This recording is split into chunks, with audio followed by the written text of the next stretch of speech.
আবার এসে গেছি একটি টাটকা এক্সক্লুসিভ আপডেট নিয়ে। একের পর এক নতুন গল্প আরম্ভ হবে জি বাংলার পর্দায়। এবার এমন এক প্রোডাকশনের অধীনে এমন একজনের নতুন আপকামিং ধারাবাহিক আসার খবর জানা গেল যে সবাই খুশি হবে। প্রথমে তোমাকে ভালোবেসে ধারাবাহিকে তার নায়ক হবার কথা ছিল, কিন্তু শেষ অবধি তা হয়নি। তবে এবার জি বাংলার নতুন ধারাবাহিকেই নাকি তিনি আসছেন। হ্যাঁ, আমরা কথা বলছি জনপ্রিয় টেলি অভিনেতা রাহুল মজুমদারের সম্পর্কে। সম্প্রতি সিসিএলের জন্য তিনি খুব ব্যস্ত।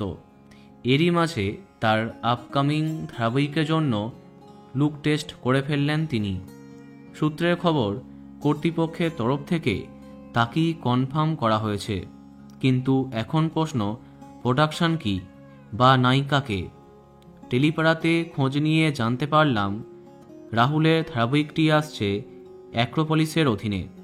শোনা যাচ্ছে এই ধারাবাহিকের মাধ্যমে অনেক বছর বাদে জি বাংলায় ফিরছে অ্যাক্রোপলিস।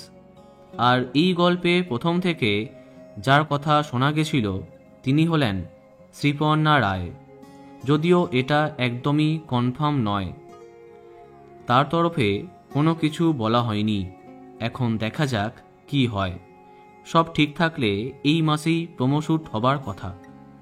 তো বন্ধুরা, কে কে এক্সাইটেড কমেন্টে জানাতে পারো।